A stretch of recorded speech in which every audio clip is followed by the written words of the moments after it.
నుంచి కొన్ని లేఖన భాగాలను చదువుకుందాము. దయచేసి పరిశుద్ధ గ్రంథాలు ఉన్న వారందరూ కూడా గమనించాల్సిందిగా ప్రేమతో మనవి చేస్తున్నాను. మత్తయి సువార్త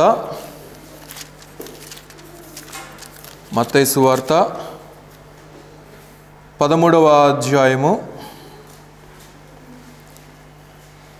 మత్తయి సువార్త 13వ అధ్యాయము 47వ వచనం నుండి చదువుతున్నాను. దయచేసి గమనించాల్సిందిగా మనవి చేస్తున్నాను. మరియు పరలోక రాజ్యము సముద్రములో వేయబడి నానా విధములైన చేపలను పట్టిన వలను పోలి ఉన్నది. అది నిండినప్పుడు దానిని దరికిలాగి కూర్చుండి మంచి వాటిని గంపలలో చేర్చి చెడ్డవాటిని బయట పారవేయుదురు. అలాగే యుగ సమాప్తి యందును జరుగును. దేవదూతలు వచ్చి నీతిమంతులలో నుండి దుష్టులను వేరుపరిచి వీరిని అగ్నిగుండములలో పడవేయుదురు. అక్కడ ఏడుపును పండ్లు కొరుకుటయును ఉండును. దేవుడి కొద్ది వాక్య భాగాన్ని దీవించే రీతిగా చిన్న ప్రార్థన చేసుకుందాము. దయచేసి తలలోంచి. మమ్మల్ని మిక్కిలిగా ప్రేమించినటువంటి మా ప్రియ రక్షక, మా ప్రభువా యేసయ్య, ఈ మధ్యాహ్న కాలపు సమయంలో ఇంతవరకు ఆరాధన కార్యక్రమం అంతట్లో కూడా మీరే సర్వ మహిమ ఘనత పొంది ఉన్నారని నమ్ముచున్నాము నాయన. ఈ సమయంలో నాయన వాక్య భాగంలోనికి ప్రవేశించుంటుండగా చదవబడినటువంటి లేఖన భాగంను మీరు దీవించండి నాయన. నిలువబడిన నేను మట్టివాడను మీ యొక్క సిలువ చాటును మరుగుపరిచి పరిశుద్ధాత్ముని యొక్క సహాయం ద్వారా మా హృదయాలకు కావలసినటువంటి శ్రేష్టమైనటువంటి జీవం కలిగినటువంటి సత్యాలను మీరే మాకు వినిపింపచేయుదురని మా ప్రభువును మా రక్షకుడైనటువంటి యేసుక్రీస్తు వారి అతి శ్రేష్టమైనటువంటి నామంలో స్తుతించి వేడుకొనుచున్నాము తండ్రి, ఆమేన్. ప్రభునందు ప్రియులారా, ఇక్కడ మనం చదువుకున్నటువంటి వచన భాగంలో పరిశుద్ధాత్ముడు ఒక దివ్యమైనటువంటి సత్యాన్ని సంఘానికి తెలియచేయాలని చెప్పి ఆశిస్తూ ఉంటున్నాడు. ప్రభువారు అనేక సందర్భాల్లో భూలోకంలో ఉన్నటువంటి ఉపమానాలని తీసుకొని పరలోక సత్యాలను ఆయన మనకు బోధించినట్లుగా మనం చూడగలుగుతూ ఉంటున్నాం. ఇక్కడ కూడా మత్తయి సువార్త 13వ అధ్యాయంలో కూడా అనేకమైనటువంటి ఉపమానాల ద్వారా ఆయన తెలియజేశాడు. అలాగే 25వ అధ్యాయంలో కూడా ఆయా సత్యాలను విశ్వాసులు అర్థం చేసుకోవాలనేదే ఆయన యొక్క ఉద్దేశం అయినట్లుగా మనం ఇక్కడ చూడగలుగుతూ ఉంటున్నాం. అయితే ఇక్కడ మనం చదివినటువంటి వచన భాగంలో 47లో మరియు పరలోక రాజ్యము సముద్రములో వేయబడిన నానా విధములైన చేపలను పట్టిన వలను పోలి ఉన్నది అని చెప్పి ఇక్కడ తెలియచేస్తూ ఉంటున్నాడు. చేపలు పట్టడాన్ని గురించి ఇక్కడ తెలియచేస్తూ ఉంటున్నాడు. అయితే ఇక్కడ నానా విధములైనటువంటి చేపలు ఉన్నాయంట. వాటిని పట్టడానికి వలను పోలి ఉన్నది ఈ యొక్క పరలోక రాజ్యము అని చెప్పి తెలియచేస్తూ ఉంటున్నాడు. వాస్తవానికి ఫిషర్మెన్ని కనుక మనం గమనించినట్లయితే ఈ యొక్క చేపలు పట్టే వారి దగ్గర అనేక రకాలైనటువంటి వలలు ఉంటాయి. వారు ఒకే వలను అన్ని సందర్భాలకి వారు వినియోగించరు. వారి దగ్గర అనేక రకాలైనటువంటి వలలు ఉంటాయి. ఆయా స్థితిగతులను బట్టి, ఆయా వాతావరణాలను బట్టి, వారు అక్కడ సముద్రంలో వారికి ఉండేటువంటి పరిస్థితిని బట్టి వారు ఆయా వలలను ఉపయోగిస్తున్నట్లుగా మనం గమనించవచ్చు. అయితే ఇక్కడ మనం చదివినటువంటి వచన భాగంలో నానా విధములైనటువంటి చేపలు ఉన్నాయి అనేది మనం ఇక్కడ గమనించగలుగుతూ ఉంటున్నాం. ఏమేమి ఉన్నాయంట? నానా విధములైనటువంటి చేపలు ఉన్నాయంట. సముద్రంలో చాలా రకాలైనటువంటి చేపలు ఉంటాయి. ఒక రకమైనటువంటి చేప అనేది మనం చెప్పలేము. సహజంగా ఈ యొక్క చేపల కూర అంటే ఇష్టపడనటువంటి వారు ఎవ్వరు కూడా ఉండరు. మన భారతదేశంలో ముఖ్యంగా అనేక మంది చేపల కూరనే ఇష్టపడుతూ ఉంటారు. సహజంగా మనం చికెన్లకి, మటన్లకి ఎక్కువ అడిక్ట్ అయిపోతూ ఉంటాం. కానీ డాక్టర్లు కూడా చెప్పేది ఏంటంటే ఫిష్ కర్రీ తింటే ఆరోగ్యానికి చాలా మంచిది, బోన్స్కి చాలా మంచిది అనేది అక్కడ తెలియచేస్తూ ఉంటాడు. సరే, ఇప్పుడు మన టాపిక్ చేపల కూర కాదు, కానీ ఫిషెస్ని గురించి ఆలోచన చేస్తూ ఉంటున్నప్పుడు నాకు మీ అంత జ్ఞానం లేదు కనుక ఏదో కొద్దిపాటి చదువుకున్నాను కనుక మరి ఒక ఫిష్ను గురించి తెలుసుకోవాలని చెప్పి మరి గూగుల్లోకి వెళ్ళి మరి దాన్ని స్టడీ చేసినప్పుడు సుమారుగా 30,000 రకాలు చేపలు ఉన్నాయంట. More than 30,000 species of fishes are there in the sea. సముద్రంలో ఆయా జాతులు 30,000 రకాలు ఉన్నాయంట. వాటన్నిటినీ మనం కౌంట్ చేయాలంటే మనం కౌంట్ చేయలేం. కొన్ని కోట్ల రకాలైనటువంటి మరి చేపలు ఆ యొక్క సముద్రంలో నివసిస్తాయి, ఆ యొక్క సముద్రంలో జీవిస్తాయి అనేటువంటి విషయాన్ని ఇక్కడ మనం గమనించాలి. అయితే ఇక్కడ పరిశుద్ధాత్ముడు మనకు తెలియచేస్తున్నటువంటి సత్యం ఏంటంటే పరలోక రాజ్యం అంట ఆ యొక్క వలను పోలి ఉన్నది అని చెప్పి తెలియచేస్తూ ఉంటున్నాడు. ఏంటట? పరలోక రాజ్యము వలను పోలి ఉన్నది అని చెప్పి అంటూ ఉంటున్నాడు. అంటే మనకు అర్థమయ్యేటువంటి భాషలో పరలోక రాజ్యంలో దేవుని బిడ్డలు ఉంటారు కనుక ఇక్కడ కూడా భూమి మీద సంఘము ఆ యొక్క వలను పోలి ఉన్నది అనేటువంటి విషయాన్ని మనం ఇక్కడ గమనించాలి. భౌతికంగా మనం చూసేటువంటి సంఘము మరి ఆ యొక్క చేపలను పట్టేటువంటి వల, మరి మనుషుల్ని పట్టేటువంటి వల అనేటువంటి విషయాన్ని ఇక్కడ మనం అర్థం చేసుకోవాలి. అయితే దేవుడు యేసుక్రీస్తు వారు శిష్యుల్ని పిలిచినప్పుడు ఏమనంటాడు? వాళ్ళందరూ కూడా చేపలు పట్టేటువంటి వారిని పిలిచి, ఇదిగో మీరు చేపలు పడతా ఉన్నారు కదా, మీరు నన్ను వెంబడించండి, follow me, I will make you fishermen అని చెప్పి తెలియచేస్తూ ఉంటాడు. నేను మిమ్ములను మనుషులను పట్టు జాలరులుగా నేను చేస్తాను, నన్ను వెంబడించండి అని చెప్పి ఆయన అక్కడ తెలియచేస్తున్నట్లుగా మనం గమనించగలుగుతూ ఉంటున్నాం. అయితే ఇక్కడ నానా విధములైనటువంటి చేపలు ఉంటాయి సముద్రములో అని చెప్పి తెలియచేస్తూ ఉంటున్నాడు. అలాగే సంఘములో కూడా నానా విధములైనటువంటి మనుషులు ఉంటారు. ఒక్కొక్కరిది ఒక్కొక్క క్యారెక్టర్, ఒక్కొక్కరిది ఒక్కొక్క యాటిట్యూడ్, ఒక్కొక్కరిది ఒక్కొక్క నైజము, ఒక్కొక్కరిది ఒక్కొక్క జ్ఞానము, ఒక్కొక్కరిది ఒక్కొక్క మరి తెలివి. ఆయా రకాలుగా మనుషులందరినీ కూడా దేవుడు తన వాక్యాన్ని వెదజల్లి, తన సువార్తను ప్రపంచానికి వెదజల్లి, మరి ఆ వల అనేటువంటి వాక్యము ద్వారా మరి మనుషులను, మరి చేపలుగా ఉన్నటువంటి మనుషులను సంఘములోనికి చేరుస్తున్నట్లుగా ఇక్కడ మనం గమనించగలుగుతూ ఉంటున్నాం ప్రియులారా. అయితే ఈ యొక్క నానా రకాలైనటువంటి చేపలు మరి సంఘములో కూడా ఉన్నాయి అనేటువంటి విషయాన్ని ఇక్కడ మనం గమనించాలి. ఒక్కొక్కరిది ఒక్కొక్క నైజము, ఒక్కొక్కరు ఒక్కొక్క మాట్లాడేటువంటి రీతి వేరు. ఇప్పుడు మనకు తెలంగాణ వారు మాట్లాడేటువంటి రీతి వేరు, ఆంధ్ర వాళ్ళు మాట్లాడేటువంటి రీతి వేరు. ఆంధ్రాలో కూడా 2-3 ప్రాంతాలు ఉన్నాయి కనుక అక్కడ వారు మాట్లాడేటువంటి ఆ యొక్క రీతి వేరు. కనుక సముద్రంలో కూడా అనేక రకాలైనటువంటి చేపలు, మనం అన్నీ తినలేము, అన్నీ తినటానికి ఉపయోగకరమైనటువంటివి కావు. కానీ సహజంగా మనం తినేటువంటివి, రెగ్యులర్గా తినేటువంటివి ఏంటి చెప్పండి? రెగ్యులర్గా తినేటువంటి చేపలు ఏంటి చెప్పండి, పర్లేదు. ఏదన్నా అడిగితే ఎట్లా చేస్తారంటే అసలు ఏం తెలియనట్లుగా ఇప్పుడే క్రొత్తగా అసలు పసి పాపల్లాగా ఒక్కొక్కరు బిహేవ్ చేస్తూ ఉంటారు ఏదన్నా అడిగితే.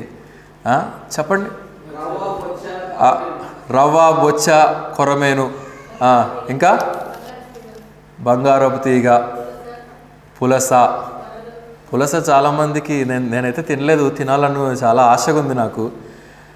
అటువైపు దొరికే టయానికి మనమేమో హైదరాబాద్లో ఉంటాం, అది దొరకదు కనుక పులస చాలా టేస్ట్గా ఉంటుందని చెప్పి అంటూ ఉంటారు. ఇంకా పండుగప్ప, ఇంకా పల్లెటూరు భాష, మోటు భాషలో చెప్పాలంటే మట్ట గుడిసెలు అని ఉంటాయి, ఇంకా బొమ్మడాయల కూర అని ఉంటుంది. మట్టి కుండలో బొమ్మడాయల కూర వండితే చాలామంది తింటారు, నేనైతే ఎప్పుడు తినలేదు అనుకోండి. కనుక ఇవన్నీ మనం సహజంగా తినేటువంటి చేపలు. అయితే మరి నానా విధములైనటువంటి చేపలు అని చెప్పి దేవుడు ఇక్కడ తెలియచేస్తున్నాడు.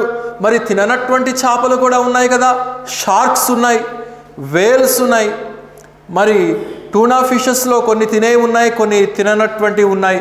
అవన్నీ కూడా మరి చాలా మరి తినేటువంటివి, తినడానికి ఆస్పదము లేనటువంటివి అనేటువంటి విషయాన్ని ఇక్కడ మనం గమనించాలి.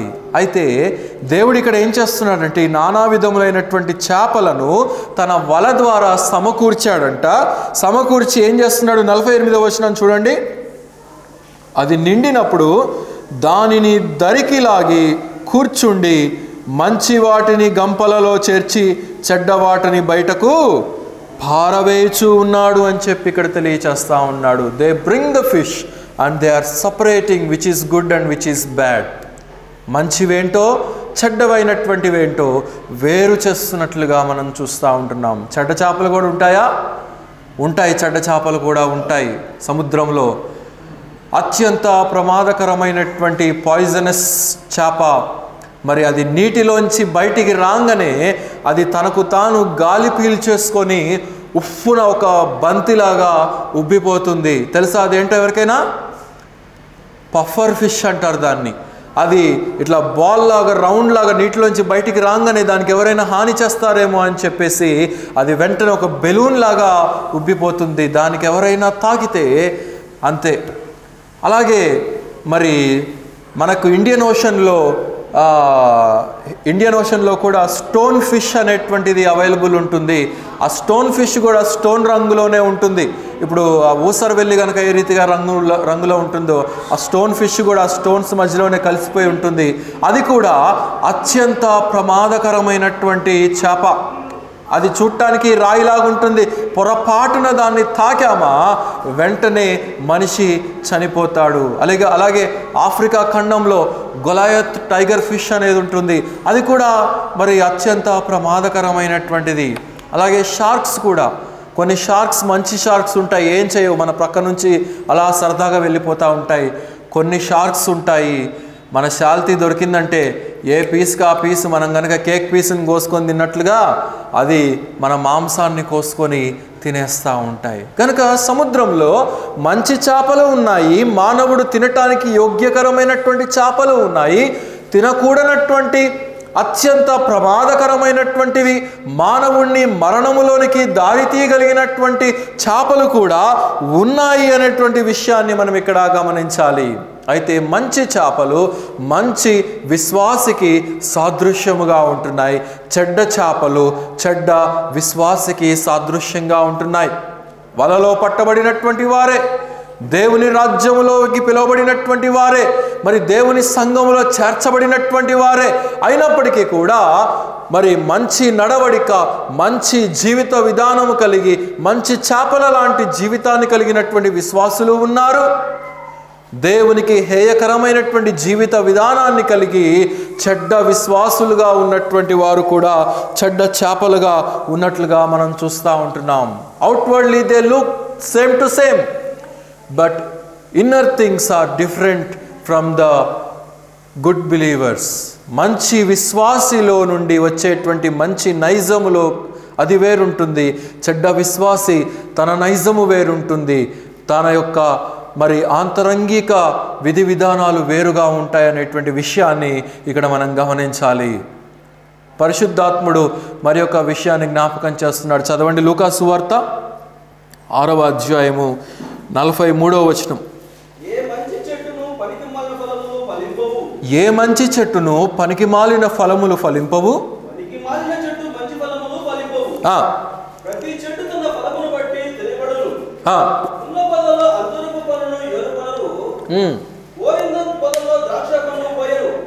చాలండి. కనుక ఇక్కడ చెట్టు ఒక విశ్వాసికి సాదృశ్యంగా మనం చూడగలుగుతూ ఉంటున్నాం, ఒక మనిషికి సాదృశ్యంగా మనం ఇక్కడ చూడగలుగుతూ ఉంటున్నాం.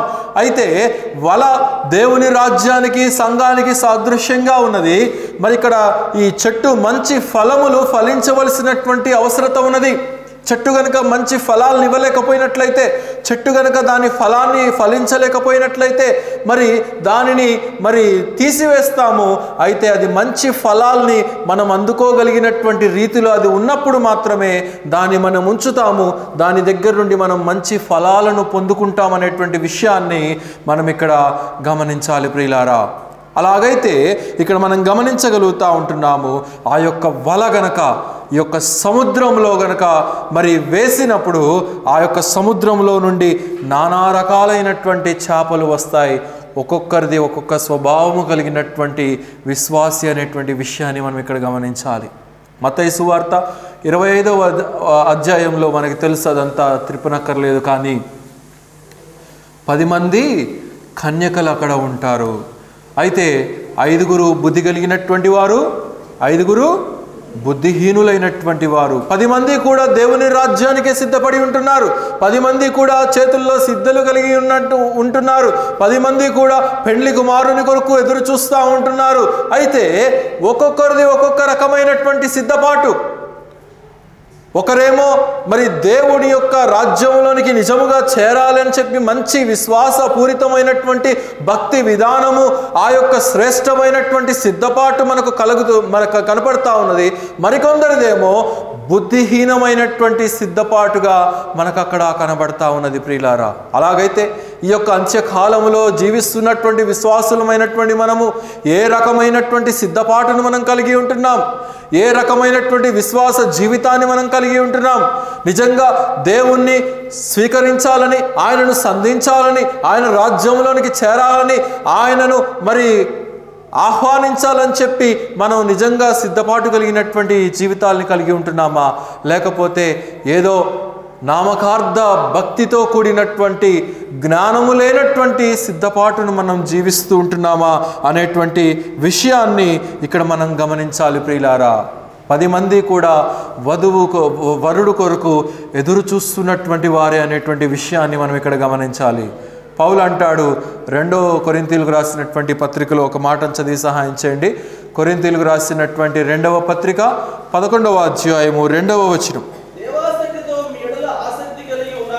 దేవాశక్తితో నేను మీ యెడల ఆసక్తి కలిగి ఉంటున్నాను. ఎందుకనగా పవిత్రురాలైనటువంటి కన్యకగా ఒక్కడే పురుషునికి, అనగా క్రీస్తునకు సమర్పించవలనని మిమ్మును ప్రదానము చేసి తిని. కానీ చాలండి, కనుక మనం ఎవరి కొరకు ప్రదానము చేయబడ్డామో? క్రీస్తు కొరకు ప్రదానము చేయబడినటువంటి వారము.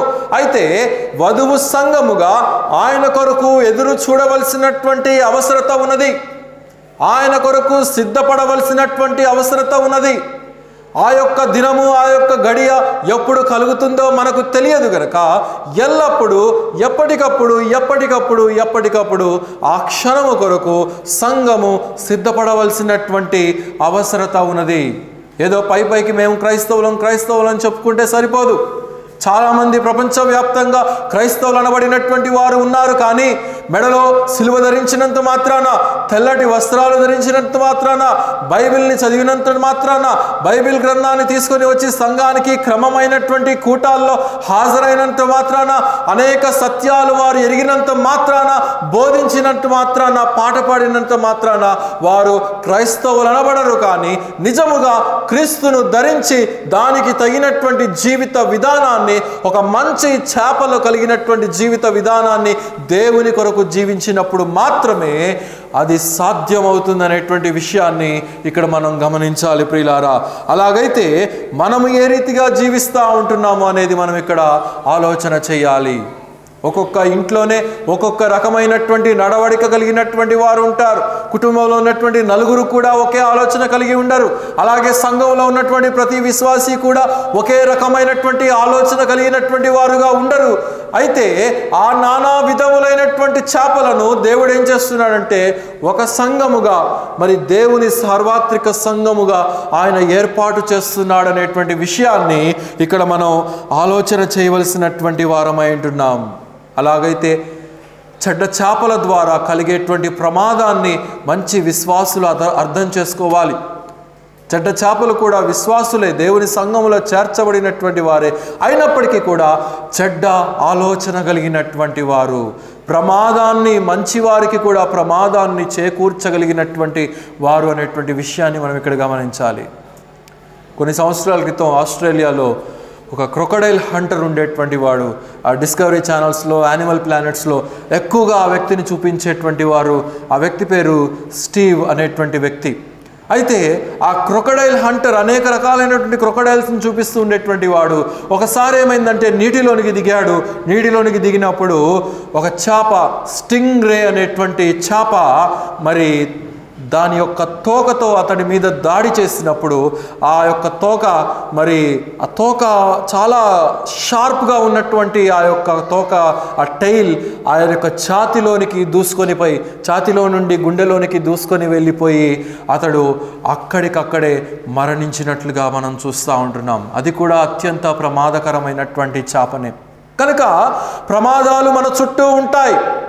ప్రమాదాలు వెలుపటి నుండే రావాల్సినటువంటి అవసరత లేదు, కానీ ప్రమాదాలు చెడ్డగా ఉన్నటువంటి విశ్వాసుల నుండి కూడా రావటానికి అవసరత ఉన్నది. అయితే వీరు విశ్వాసులు నిజంగా మారారా, నిజంగా మారు మనసు పొందారా, నిజంగా బాప్తిసం అనేటువంటి అనుభవంలో వీరు చేర్చబడ్డారా అనేది చాలా ప్రశ్నార్థకమైనటువంటి విషయం అనేటువంటి విషయాన్ని ఇక్కడ మనం గమనించాలి ప్రియులారా. కొన్ని మంచి చేపలు ఉన్నాయిలే, తిమింగలం, వేల్ లాంటివి. ఏం చేసిందండి తిమింగలం? యోనాను మింగింది, కానీ అది తినలేదు. మంచి చేప కాదా? అది మంచి చేపనే. చక్కగా దేవుడు చెప్పినటువంటి మాటను తూచా తప్పకుండా పాటించినటువంటి మంచి చేప అనేటువంటి విషయాన్ని ఇక్కడ మనం గమనించాలి ప్రియులారా. అలాగైతే మనము ఏ రీతిగా జీవిస్తుంటున్నామో మనల్ని మనం అవగాహన చేసుకోవలసినటువంటి అవసరత ఉన్నది. లూకాసు వార్త 6వ అధ్యాయము 45వ వచనాన్ని చదవండి. లూకాసు వార్త 6వ అధ్యాయము 45వ వచనం. సజ్జనుడు తన హృదయమును మంచి ధననిధిలో నుండి సత్విషయములను బయటకు తెచ్చును. సజ్జనుడు తన ధననిధిలో నుండి. మనకు ధననిధి అనగానే ఏం గుర్తొచ్చింది? భౌతికమైనటువంటి ట్రెజర్ గుర్తుకొస్తుంది, భౌతికమైనటువంటి మనీ గుర్తుకొస్తుంది. కానీ ఇక్కడ దేవుడు మాట్లాడుతుంటున్నటువంటిది ఆత్మీయమైనటువంటి పోలికను మనకి ఇక్కడ అర్థం చేసుకోవలసినటువంటి వారమై ఉంటున్నాం. సజ్జనుడు తన హృదయమును ధననిధిలో నుండి ఏ విషయాలు బయటకు వస్తాయంట? మంచి విషయాలు బయటకు తెస్తాడు అనేటువంటి విషయాన్ని ఇక్కడ మనం గమనించాలి. Your character is your prosperity, your attitude is your money. కనుక మనం ఏ రీతిగా జీవిస్తుంటున్నామో దేవుని కొరకు అనేది చాలా చాలా చాలా ప్రాముఖ్యమైనటువంటిది. ఎందుకంటే అది మానవుని యొక్క హృదయములో నుండి వచ్చేదిగా మనం ఇక్కడ చూడగలుగుతూ ఉంటున్నాం. అలాగే మత్తయి సువార్త 12వ అధ్యాయము 35వ వచనాన్ని కూడా చదవండి. మత్తయి సువార్త 12:35. మంచి ధననిధిలో నుండి సత్విషయములను తెచ్చును. దుర్జనుడు తన చెడ్డ ధననిధిలో నుండి దుర్విషయములను తెచ్చును. కనుక మంచి ధననిధి. What is treasure according to us? What is the meaning in being rich? ఎక్కువ స్థలాలు ఉంటే మనం ధనికులమనా? లేకపోతే ఎక్కువ ఆర్నమెంట్స్ ఉంటే మనం ధనికులమనా? లేకపోతే ఇల్లంతా మంచి వస్తువులుంటే మనము మంచి ధనికులమనా? లేకపోతే మంచి బట్ట కడితే, మంచి వాహనంలో ప్రయాణిస్తే, మంచి జీవిత విధానాన్ని, మంచి లైఫ్ స్టైల్ని మనం కలిగి ఉంటే అది మంచి ధననిదా? పరిశుద్ధాత్ముడు ఇక్కడ అంటూ ఉంటున్నాడు, ఆత్మీయంగా నీవు చేసి నీ హృదయంలో ఉన్నటువంటి మంచే ఒక మంచి ధననిధి అనేది మనకి ఇక్కడ బోధిస్తున్నట్లుగా మనం చూడగలుగుతూ ఉంటున్నాం. సజ్జనుడు ఉన్నాడంట, దుర్జనుడు ఉన్నాడంట. దుర్జనుడు ఏం చేస్తున్నాడంట? తన హృదయములో నుండి చెడ్డ ఆలోచనలను, చెడ్డ ప్రవర్తనను, చెడ్డ నడవడికను బయలుపరుస్తున్నట్లుగా ఇక్కడ మనం గమనించగలుగుతూ ఉంటున్నాం ప్రియులారా. అలాగైతే ఆ చెడ్డ దాసుడైనటువంటి వారిగా మనం ఉండకూడదనేటువంటి విషయాన్ని మనకి ఇక్కడ జ్ఞాపకం చేస్తూ ఉంటున్నాడు. అపోస్తుల కార్యముల గ్రంథంలో ఒక మాట చదివి సహాయం చేయండి. అపోస్తుల కార్యముల గ్రంథము 8వ అధ్యాయము 13వ వచనం. అప్పుడు సీమోను కూడా నమ్మి బాప్తిస్మము పొంది ఫిలిప్పును ఎడబాయకుడి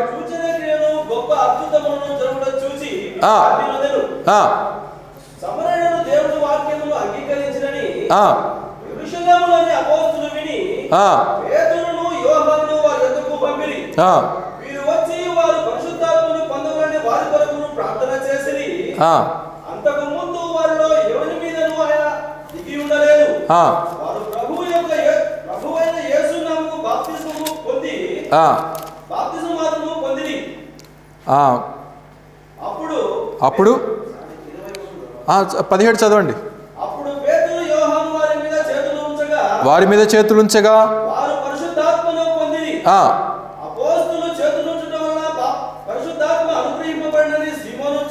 సీమోను చూచి వారి ఎదుట ద్రవ్యము పెట్టి నేనెవని మీద చేతులుంచుదునో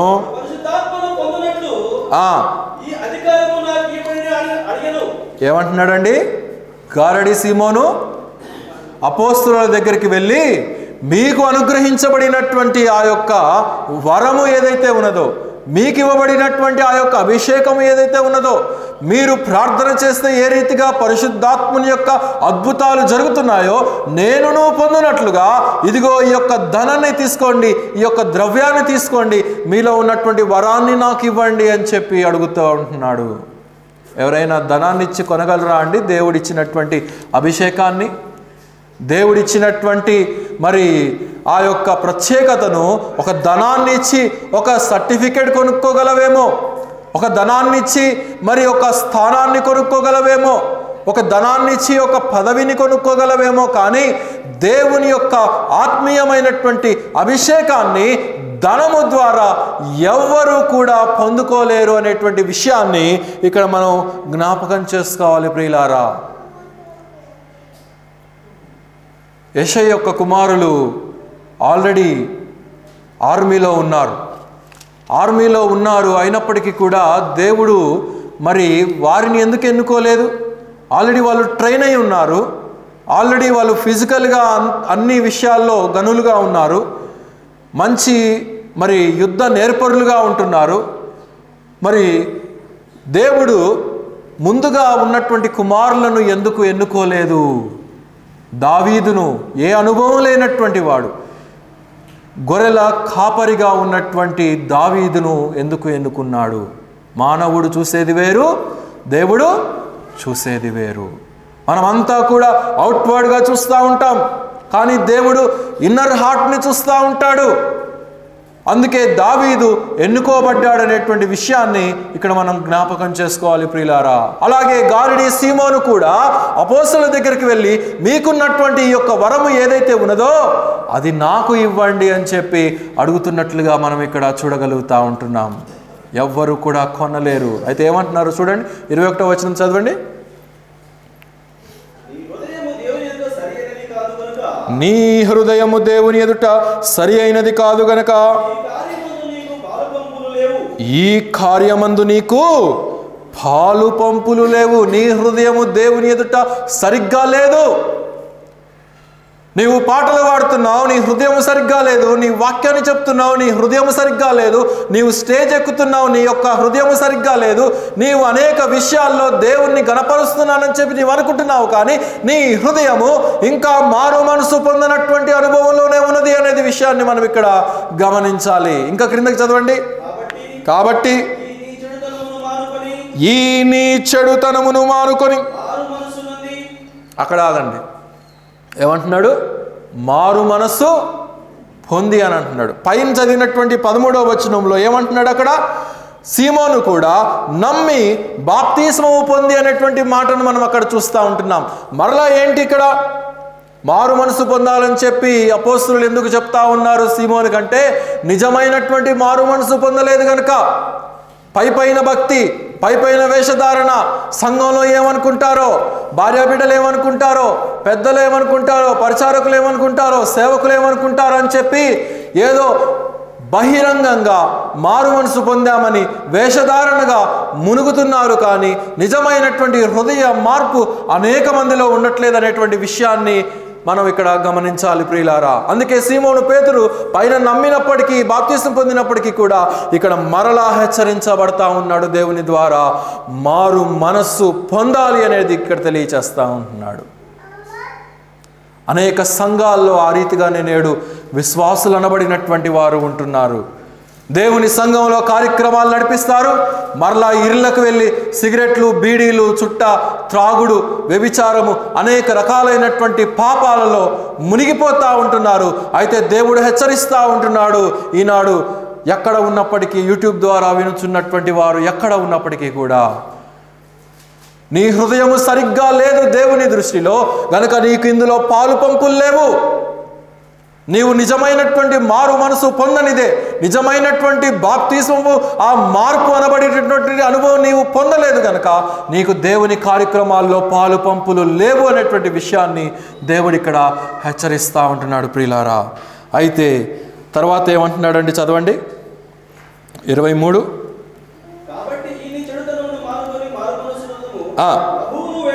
ప్రభువును వేడుకొనుము,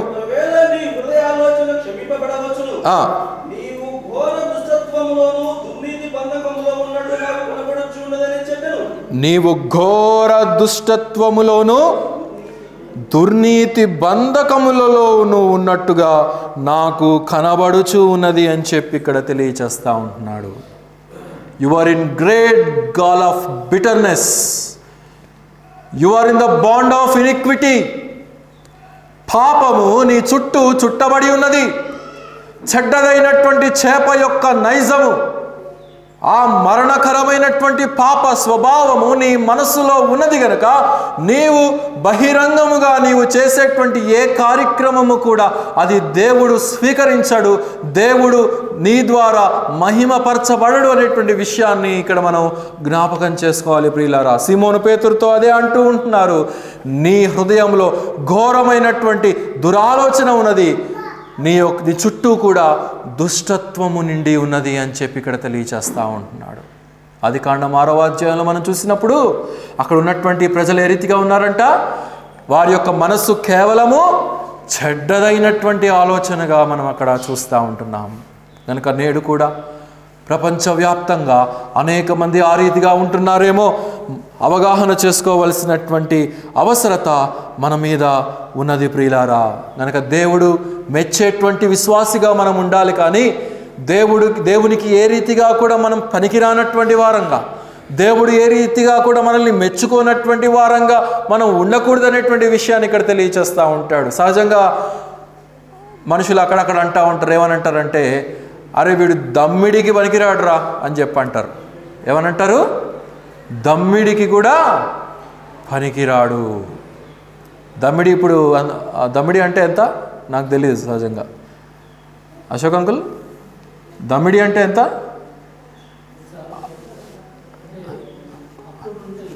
అదే అప్పట్లో ఉండే, సరే, చాలా తక్కువైనటువంటి అది ఇప్పుడు లేదు కాబట్టి సరిపోయింది. అది కనుక చలామణిలో ఉంటే దాన్నే చందాగా కూడా దేవునికి తెచ్చేసేటువంటి మనుషులు ఉంటారు. కనుక ఇక్కడ మనం చూస్తూ ఉంటున్నాము, మరి ఆ రీతిగా మనం నడుచుకోకూడదు అనేటువంటి విషయాన్ని దేవుడు మనకు జ్ఞాపకం చేస్తూ ఉంటున్నాడు. కీర్తనల గ్రంథము 139వ కీర్తన 1వ వచనం, యెహోవా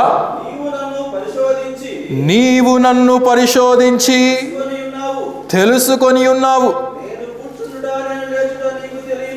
చాలేండి, నీవు నన్ను పరిశోధించి తెలుసుకొని ఉన్నావు. God is searching our hearts. ఆయన మనల్ని పరిశోధిస్తూ ఉంటున్నాడు, పరిశీలన చేస్తూ ఉంటున్నాడు.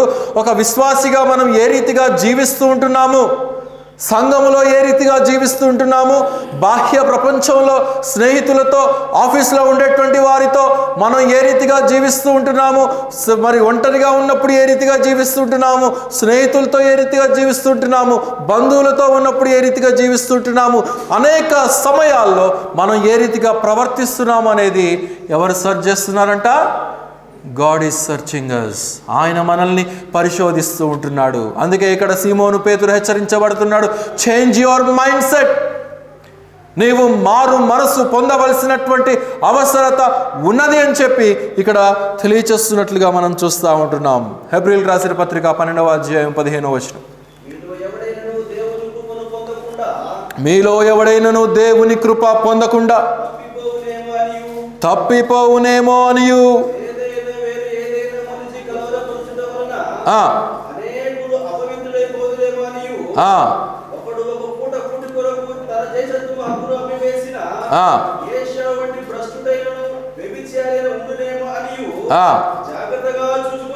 జాగ్రత్తగా చూచుకొనుడి. మీలో చేదైనటువంటి వేరు ఏదైనా మొలుచునేమో అని.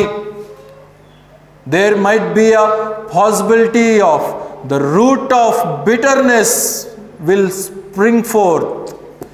మీలో ఆ యొక్క చెడుతనము, చెడ్డదైనటువంటి వేరు మొలవకుండా ఎప్పటికప్పుడు దేవుని వాక్యము ద్వారా మనం కట్టబడాలి. ఎప్పటికప్పుడు ఆయన యొక్క సన్నిధి ద్వారా, ఆయన యొక్క సహవాసము ద్వారా ఆయన కృప పొందినట్లుగా ఏశావు ఎలాంటి భ్రష్టుడైపోయాడో ఇక్కడ జ్ఞాపకం చేస్తూ ఉంటున్నాడు. యాకోబు కూడా ఏం చేశాడండి? యాకోబు త్వరితముగా ఆస్తిని సమకూర్చుకోవాలని చెప్పి ప్రయత్నించాడు. త్వరితముగా నేను గొప్పవాడిని అయిపోవాలి, త్వరితముగా దేవుడు నన్ను ఆశీర్వదించాలని చెప్పి అన్నను మోసం చేశాడు. అన్నకు రావాల్సినటువంటి ఆశీర్వాదాలన్నీ కూడా దొంగతనం చేసి, మోసం చేసి సంపాదించుకున్నాడు. కానీ ఏమి లాభం? దానికి రూట్ కాజ్ ఎక్కడికి దారి తీసింది? దేవుడు తుంటి నరాన్ని తెంపివేశాడు. జాగ్రత్త. త్వరితముగా పరిగెత్తామా వేగంగా, దేవుడు ఆశీర్వదించినప్పుడు మాత్రమే ఆ ఆశీర్వాదాన్ని మనం పొందుకోవాలి. కానీ దేవుడిచ్చినటువంటి టయానికి మించి మనము మానవులంగా ప్రాకులాడి ప్రయత్నిస్తే జాగ్రత్త, he will cut off something from your life. ఏదో ఒకటి మన జీవితాల్లో మనం కోల్పోతాము అనేటువంటి విషయాన్ని ఇక్కడ మనం జ్ఞాపకం చేసుకోవాలి. తిమోతికి రాసిన మొదటి పత్రిక 6వ అధ్యాయము 6వ వచనం. సంతుష్టి సహితమైన దైవభక్తి గొప్ప లాభ సాధకమై ఉన్నది. సంతుష్టి కలిగినటువంటి దైవభక్తి, దేవుడు నియమించినటువంటి దానిలోనే, దేవుడు మనల్ని ఉంచినటువంటి దానిలోనే మరి విశ్వాసపూరితమైనటువంటి జీవిత విధానాన్ని కలిగి దేవుడు ఆశీర్వదించినప్పుడు ఆశీర్వాదాన్ని కనుక మనం పొందుకుంటే అది లాభదాయకముగా ఉంటుంది. ఎటువంటి నష్టాలతో కూడినటువంటిదిగా అది ఉండదు అనేటువంటి విషయాన్ని మనకి ఇక్కడ జ్ఞాపకం చేస్తూ ఉంటున్నాడు. కనుక దుర్జనుడంట తన హృదయములో నుండి దుష్టత్వాన్ని బయటకు వెళ్ళగ్రక్కుతాడని చెప్పి తెలియచేస్తూ ఉంటున్నాడు. మనల్ని మనమే విమర్శించుకుంటే అంట తీర్పు పొందకపోదుమని చెప్పి దేవుడు తెలియచేస్తూ ఉన్నాడు. చదవండి అన్నమాట. కొరింథీయులకు రాసినటువంటి పత్రిక 11:31. కొరింథీయులకు రాసి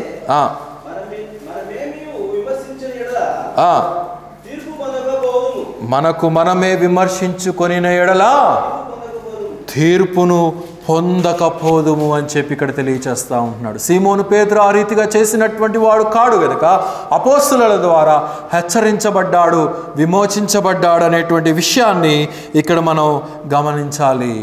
గనుక సజ్జనుడు, దుర్జనుడు తన హృదయము ఆ యొక్క సేఫ్లో నుండి, సేఫ్ లాకర్స్, ఇప్పుడు అల్మరాలు పోయినాయి, అల్మరాల్లో ఉండేటువంటి ఆ యొక్క లోపల ఇంకొక చిన్న లాకర్ ఉంటుంది, అది కూడా పోయింది. ఇప్పుడు కాలం ఏమైపోయిందంటే సేఫ్స్ వచ్చేసినాయి. ఇక బీరువాలు పనికిరావు, ఈ అల్మరాలు పనికిరావు. ఆ యొక్క సేఫ్స్ ఉంటాయి, వాటికి ఒక పాస్కోడ్ ఉంటుంది. ఆ యొక్క పాస్కోడ్ ఇస్తే తప్ప అది ఎవరికి కూడా అన్లాక్ కాదు, పగలగొట్టినా కానీ అది పగలదని చెప్పి చెప్తా ఉంటారు. కనుక ఈ యొక్క దుర్జనుని యొక్క సేఫ్లో నుండి కూడా ఆ దుష్టత్వమును వెళ్ళగక్కుతున్నట్లుగా మనం చూస్తూ ఉంటున్నాం. మార్కు సువార్త 7వ అధ్యాయం 20వ వచనాన్ని చదవండి. మనుషుని లోపల నుండి బయలువెలునది మనుషుని అపవిత్రపరచును అని చెప్పి తెలియచేస్తూ ఉంటున్నాడు. మనుషుని లోపల నుండి బయటకు వెళ్ళేది అది మనుషుని అపవిత్రపరుస్తున్నట్లుగా మనం ఇక్కడ గమనించగలుగుతూ ఉంటున్నాం. అట్టి వారిని చూసినప్పుడు, అట్టి విశ్వాసులు అని చెప్పి వారిని చూసినప్పుడు దేవుడు he is becoming very sad when he is looking them. ఆయన వారిని చూసినప్పుడు ఆయన ఎంతో విషాదమైనటువంటి మనస్సుగా దేవుడు చూస్తున్నట్లుగా మనం ఇక్కడ గమనించగలుగుతూ ఉంటున్నాం. మరి ఒక మాట, సామెతల గ్రంథము 24వ అధ్యాయము 30వ వచనం.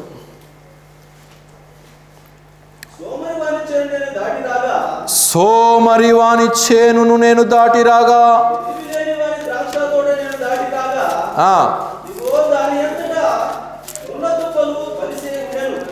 ముళ్ళ తుప్పలు బలిసి ఉండేను అని చెప్పి తెలియచేస్తా ఉన్నాడు. సోమరి వాని చేను నేను దాటి రాగా.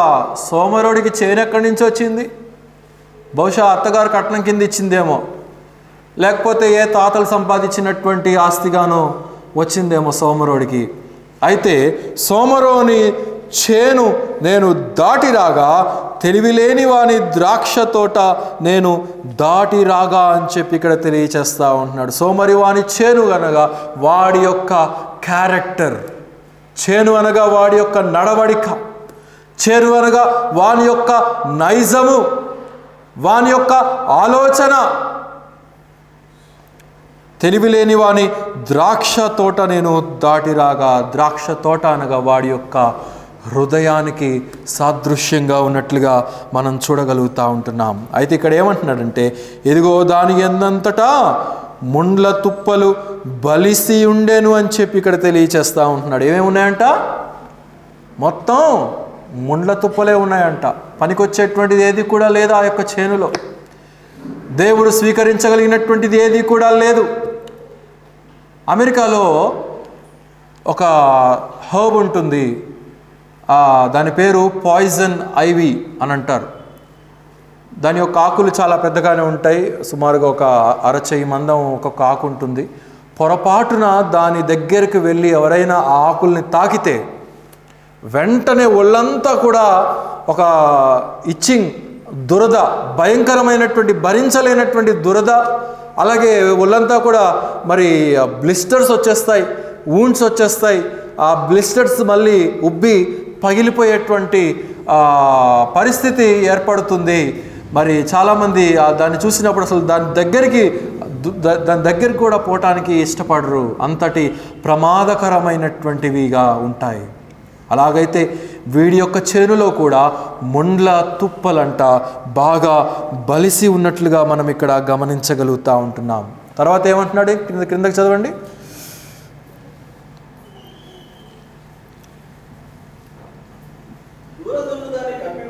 ధూళ గుండ్లు దానిని కప్పి ఉండెను, దాని రాతి గోడ పడి ఉండేను అని చెప్పి ఇక్కడ తెలియచేస్తూ ఉంటున్నాడు. కనుక ధూళ గుండ్లు అంటే ఇందాక చెప్పానే ఇచ్చింగ్ స్వభావం, అదే అక్కడ తెలియచేస్తూ ఉంటున్నాడు. తర్వాత దాని రాతి గోడ పడి ఉండెను, ప్రొటెక్షన్ లేదు, దానికి కాపుదల లేదు. దేవునిలో నిజమైనటువంటి క్రైస్తవ జీవితాన్ని ఆచరించినటువంటి వారికి, జీవించినటువంటి వారికి, ఆచరణ అనేదానికంటే జీవించినటువంటి వారికి మరి కాపుదల ఉండదు. They will lose God's protection. వారిలో ఆ గోడ పడిపోయింది. Evil can enter into them and they will be spoiled. వారి యొక్క ఆత్మీయత స్పాయిల్ అయిపోతుంది, వారి జీవితం స్పాయిల్ అయిపోతుంది, వారి కుటుంబాలు, వారి యొక్క జీవిత విధానాలే పాడైపోయేదానికి అవకాశం ఉన్నది ప్రియులారా. అయితే తర్వాత ఏమంటున్నాడు గమనించండి. నేను దానిని చూచి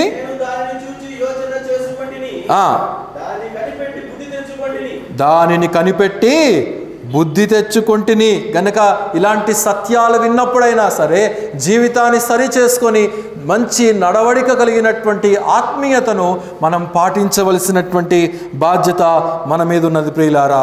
సరే, మంచిది. మనం చదివినటువంటి వచన భాగంలోనికి వచ్చేద్దాము. మత్తయి సువార్త 13:50వ వచనంలో మనం చూసిన 49, అలాగే యుగ సమాప్తి యందును జరుగును, దేవదూతలు వచ్చి నీతిమంతులలో నుండి దుష్టులను వేరుపరిచి వీరిని అగ్నిగుండంలో పడవేయుదురు, అక్కడ ఏడుపును పండ్లు కొరకొట్టును ఉండును అని చెప్పి తెలియచేస్తూ ఉంటున్నాడు. కనుక యుగ సమాప్తి యందు జీవితాన్ని మార్చుకోకుండా నటన కలిగినటువంటి విధానాన్ని కలిగినటువంటి వారినంట యుగ సమాప్తి యందు నీతిమంతులలో నుండి వీరిని దేవుడు ఏం చేస్తాడంట?